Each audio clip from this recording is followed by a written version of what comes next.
right, welcome everyone to another episode of Frozen Oil. Welcome to the episode, Wayner. How you doing, man? Good. How are you doing? Good. How was Cold Lake? Back From Cold Lake, and that was the scariest drive I've ever done on the highway in my life. Yeah. What was supposed to be a 3-hour drive was a 4.5-hour white knuckle drive the whole way back. It was terrifying, but I made it back safe and sound. Thank God. When you live in Alberta, anyone who lives in Alberta who has a driver's license has been through one of those. 100%. Yeah. It's just 100%. part of living here. For sure. So happy to be back. And because of that, we didn't do the game 32 recap of Jarry's debut. So on today's episode, we're going to go through a little bit of game 32 and 33 versus the Canadiens, and hear from some Oilers faithful on X regarding those games and the big trade that is still kind of settling in. So let's just get right into it. First things first, Wayner. Jarry's debut. Personally, off the bat, I noticed poise. I noticed calmness. I don't want to say I guarantee, but those first 3 shots that Jarry faced in the game were not easy saves, and it just feels like the last 3 years of Skinner, one of those is going in. There's no way to check this, but I can say that the most first shots on goal that have got in on any team in the NHL are the Edmonton Oilers. Yeah. So just safe to say, I was terrified. I'm like, okay, like, are we cursed? Are we cursed with these, first and second shots that go in? But Jarry, to me looked good. And I was very happy with him, and I liked the way he played. I know he allowed a late goal to give the Leafs 3 goals, but prior to that, he was solid. Yeah. And McDavid was a rocket, and it was such an entertaining game. So, yeah, just your thoughts on Jarry's debut before we move on to other things. Thoughts are... we don't need him to be fantastic. We don't need him to be a superstar goalie. We're not paying for a superstar goalie. We didn't trade for a superstar goalie. The sooner we can all accept that, the better off we'll feel about who we have back there. All we've ever asked for, at least this is what I've been asking for, is just give us the saves that you need to make most of the time, consistently. Give us average to above average goaltending. And with the 2 studs plus our forwards up front, that should be the path, and that should give us our best shot of having success and taking us over the top, right? But nobody's asking for him to make every save and be Connor Hellebuck back there. No, he's not paid like Connor Hellebuck, and he's not going to ever be mistaken for Connor Hellebuck. But give us the saves, like you said, that we need to have, especially the first shots on goal, especially when our team's climbing back into a game, he doesn't let in the softie right after that. That's all we need from this guy. And if he could give us that, I'm going to be more than happy with Jarry in net. And I agree with you 100%. I think we're going to get that. Like, I'm confident. I feel good about him. But do the Oilers still need to solidify a backup? That's another question.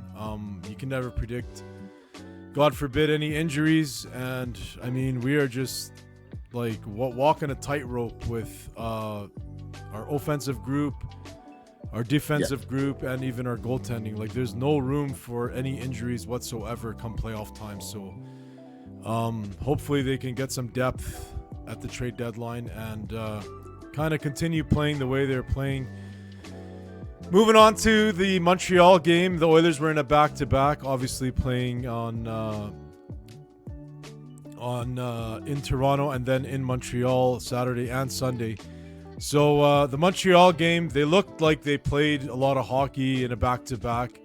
A lot of fans online were kind of like chirping at the effort, and I don't know. I'm not too concerned about it myself. Watched the interview with Ekholm after, he said the same thing. So it's just like they look tired, and I think one of the common things that happens against the Oilers, Wayne, is they put these kind of new goalies that barely have any experience in net, and against the Oilers they just stand on their heads for some reason. It's crazy. The Oilers should have capitalized on that 2-man advantage that they had. They had a full 2 minutes. They couldn't capitalize on it. He made some pretty amazing saves, and Pickard made some outstanding breakaway saves. Without Pickard in net, the score actually flatters us a little bit. Pickard made some huge saves, including 4 breakaways. Like, our goaltending wasn't the issue. Dobush on the other end played really well, like you said. It's probably they play these newer goaltenders probably play like that against us for fear of getting lit up, because they know what we have offensively if they aren't on their game, right? So you got to give him credit. He played well. McDavid, no secret, he was off last game. Like he missed that chance from Draisaitl. He put a pizza right up in the middle for the game-winning goal, right straight to Montreal. Right, got his wires crossed there with Hyman. But they're allowed off nights once in a while. I'm just going to chalk it up to a write-off. But in general, we got to kind of put a string together here of wins if we want a shot at winning the division. If not, we'll be okay playing like this. But and I was mentioning to you earlier too, Wayne, that the Oilers this season, the 25-26 season, have not won 3 games in a row yet. Yeah. So we've played 33 games, and they have not been able to put more than 2 wins together back to back. Yeah. That's a little bit of a concern, but at the same time, some of those games, again, with the goaltending that we have, there's a few games that stand out to me where they should have won and they didn't. The opening game of the year, the home opener against Calgary, is one of them. That Buffalo game is another one where they lost in overtime. So I mean, it's just they could have had some, but hopefully now moving forward, I mean, I do see a lot of positivity with these moves, and something that a lot of fans aren't talking about is Alec Regula. Alec Regula has been playing solid, like for what he is. There was the last, I think the Oilers pulled their goalie with just under 5 minutes left in the Montreal game, and it was non-stop pressure from the Oilers in the Montreal zone. It was still so entertaining, and that's what I try to explain to fans that don't watch the Oilers. We're so lucky, because even though we're down by 3 goals, just to watch them cycle 6-on-5 with an empty net, they just can't get the puck from them. They're just too talented, and it's just so damn entertaining to watch. Like, it's just awesome. I'm with you there. So but Regula's been playing. I mean, he's paired with Darnell Nurse too, Wayne. So not an easy task for him. But he's been playing awesome. He almost had a goal too in Toronto. So that's a pleasant surprise for me. 100%. I'm glad you shouted him out, because he deserves some recognition. He's playing great. Yeah. So I mean, overall, it's going to be interesting to see the rest of this month of December. The games are coming like every second day. It's crazy with this Olympic reduced schedule to accommodate the Olympics, but hopefully it's not all for nothing and they finish that arena in Italy. But from the looks of it, it's down to the wire. That's a different episode. That's a whole different episode. So we do have a ton of comments here on X that we want to get to from the Oilers faithful. So let's go ahead and do that and head on to X. And this is from the Montreal game. This would have been like, look at this. Oh my God! He's a joystick in a video game. This guy. This would have been a candidate for the goal of the year. Just like zigzag, almost. Yeah. And that save was just, like I said, one of those saves where you're just like, how did this goalie save? Like, he scores that goal on Ottinger. He scores that goal on these all-star goalies, and for some reason, this guy makes the save. Yeah. And he denied hockey fans everywhere from witnessing one of the greatest goals ever. So a sellout arena in Montreal as well to watch Connor McDavid. There's only one player in the world that can do that. It's him. It is him. Next one from formerly the Cynic. Oilers laughing and look happy on the bench. Elliott nicely mentioned in the intermission how Skinner, being dog shit, weighed on everybody. What do you think of that? I mean, he obviously didn't say dog shit, but I mean, he did mention that, the situation with Skinner weighed on the team. Do you believe that? Well, I mean, from all accounts, he's a great guy in the room, real positive, great teammate. So no one ever is questioning that, that I've seen. But as far as his level of play, of course, you can't help but feel a little bit, maybe uneasy when he was playing back there, because you never know when the next one, what's happened. Like, he was just too inconsistent, right?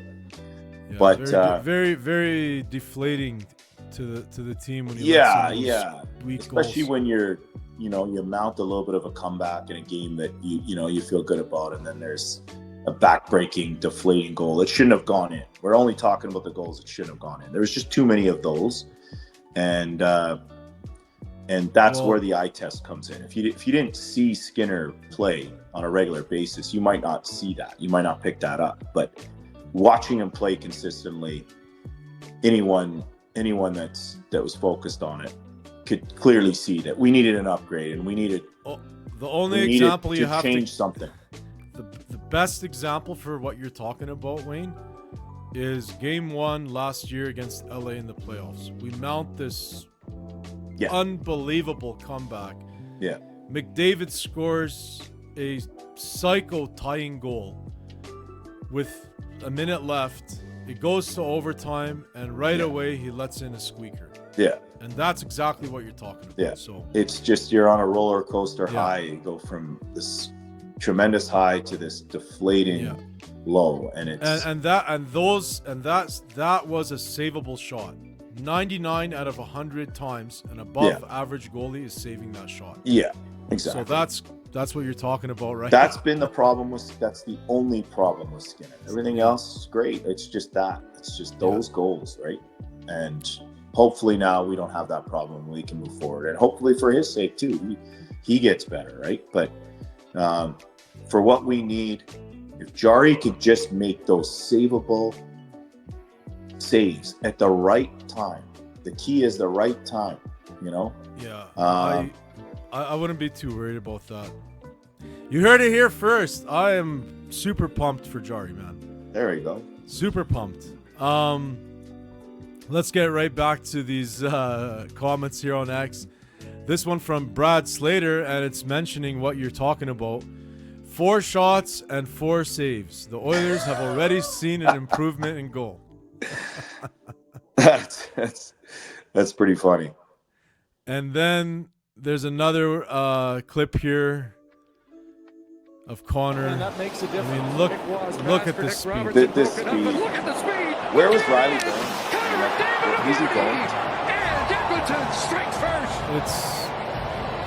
It's just nuts how fast he can go. Yeah. Absolutely insane. Where was he going? I don't know, but that's not the first time he's burned him. Yeah. Bradley's been on a few of those. You remember the look back goal, right? Yeah. Oh, it's still one of my favorite goals. It might be my favorite McDavid goal. I love it so much. So this is the new guy. This is Tristan Jarry, and this is from Sportsnet. Let's give Jarry some airtime here. And listen Sure. to Tristan, he what has to does say. your first win as an Edmonton Oiler mean to you?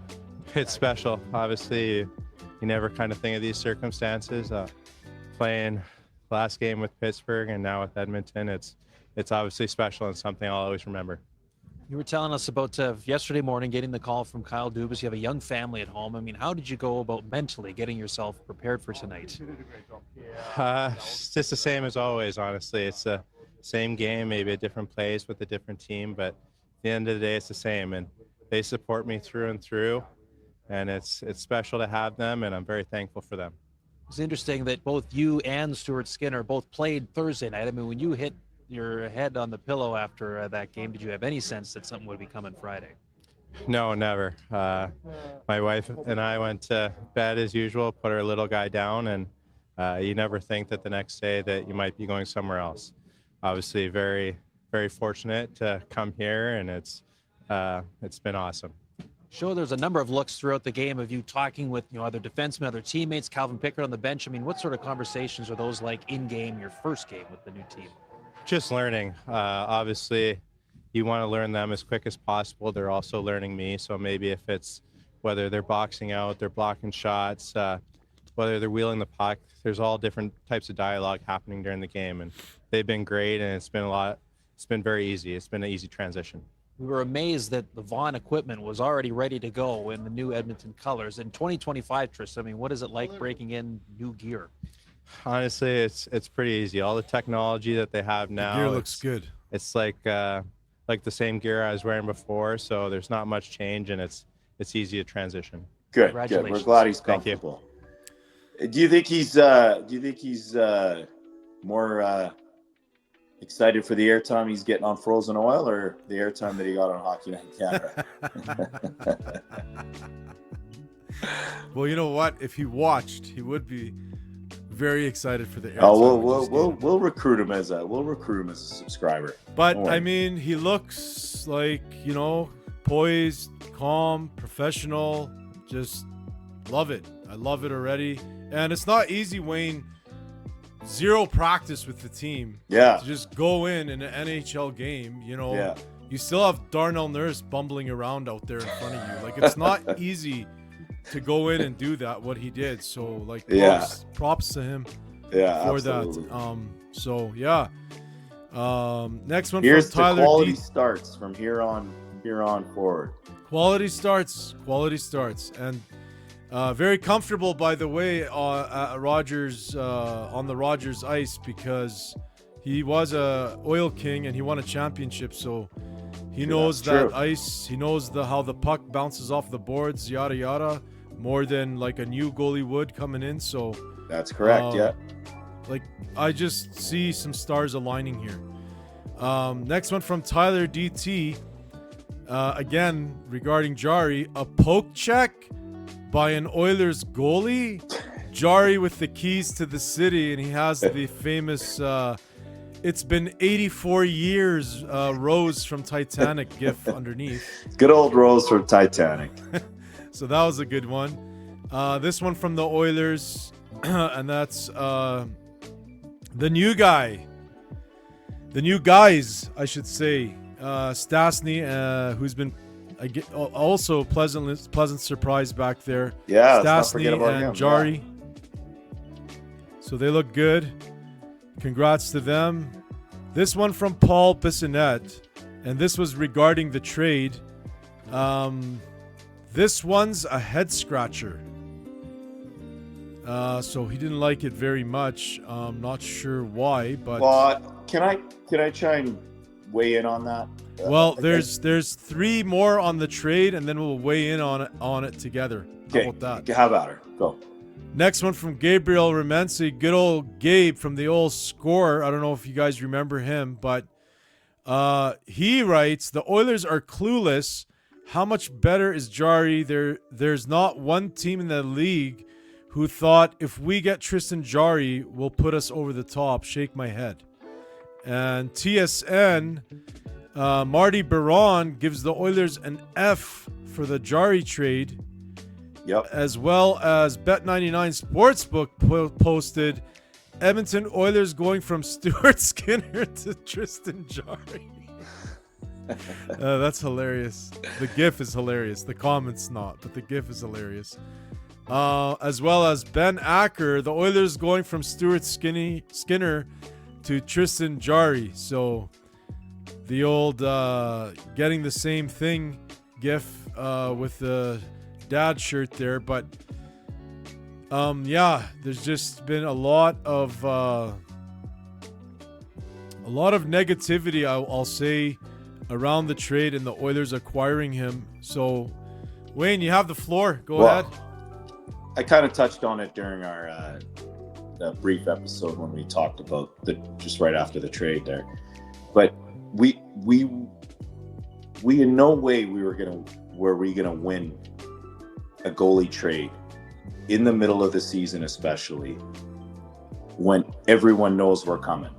Like there's just no way we're gonna win that trade. So I think if we get past the fact that we had to lose the trade in order for change, whether you think it's a significant change or not, time will tell. But as far as right now, if you were to just put their numbers side by side and their history and you know, the caliber of goaltender, salaries, everyone else who was in, you know, the Kulak included in the trade, the draft pick, of course we lost the trade. If you look at it like that, we lost the trade. But I believe in order for change to happen, especially in the middle of the season, we were going to have to lose a trade to give another goalie a shot on this team. If that makes any sense. No, that makes perfect sense. That we have to accept the fact that we weren't going to win this a deal with a goal and still make out better. It's not going to happen. You're spitting facts, Wayne. Like, don't be shy about it, because you're just spitting facts right now. And if Jarry's only a minimal upgrade on Skinner, it's not going to equate to the price we paid for it. Great, but what if he's enough to put us over the top? Like, what if that right save at the right moment was just enough for him to be that goalie that we have to take us there? I'm going to say it's worth it. So I think we're a little too early judging the trade. Like most trades, it needs time for it to be truly judged. But I was never going into this hoping and thinking that Bowman was going to fleece some GM for their number one goalie, and all of a sudden we got a stud and he fits into our cap and he's our savior. That was never going to happen. So not with the management we have now and the past two GMs for sure. We could go even further back than that. We can. At one point we'll get to that video, but I mean, for now, you're right, and you're not saying anything outside, like, out of the ordinary. This is what's happening. Had a chance to get Jarry on waivers last year, couldn't do it because of managerial cap issues. And at the time, let's not forget, Jarry wasn't as good as he is this year. No, he wasn't. So was anybody looking at him? Nobody was looking at him. Oilers should have threw something in there. Secondly, the Edmonton Oilers could have acquired Shilovs as well. Pittsburgh Correct. got him for a fourth rounder. So they're in the position they're in now. They got to do what they got to do, and I personally believe that it can't be worse than Stuart Skinner. Not to throw shade at Stuart Skinner, but the issues I had with Stuart Skinner were the decision making outside of the crease. When he would go to get a puck, when he would, just slide around way outside the crease and turn around and try and get, like, his play outside of it. He'd get a shot on net. It'd be like we'd have a lead in the playoffs in the third period, and you'd see him just trotting out there, like, just glove it. You know what I mean? Just play it safe. Stop putting yourself in these positions, and he wasn't able to do that. Yeah. And I don't believe that's something you can fix. That's just the way he plays, and his decision making I mean, he's a NHL goalie for sure, but is he a starter? Is he that guy, like you said, that's gonna, get you that big save when you need it? And he had 2 years in a row to prove it, which is very rare to have that opportunity, and he couldn't do it. So like you said, there is no way on earth the Oilers could go in to the playoffs with the same tandem of Stuart Skinner and Calvin Pickard. It just could not happen. Yeah. Our problem is what took them so long to make this trade. 100%. If you want to go back, people are going to get mad, but that's the Oilers. There's nothing we can do about it. 100%. If you want to go back and say, what should we have done? And should we have picked up a goalie for maybe cheaper and a different type of goalie for not have to pay as much as we did? Absolutely. I agree with all of that. But for the time they're at right now and the position they were in, and it's either stay status quo or pay the money to get a Jarry-like goalie. I'm gonna give Bowman credit for at least saying, you know what, I'm gonna put my neck out there and at least change it for the sake of change, because enough is enough with this tandem going in, and we can't do it again.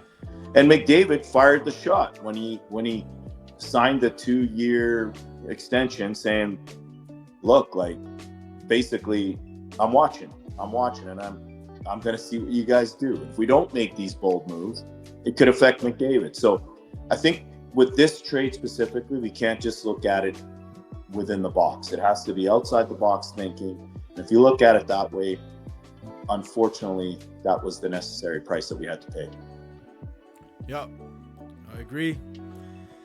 I'm in a rare agreement with you, Wayne. I like when you argue with me once in a while. But sometimes it's nice to just, hey, I'm right. All right, so it's not going to take too long to see Skinner.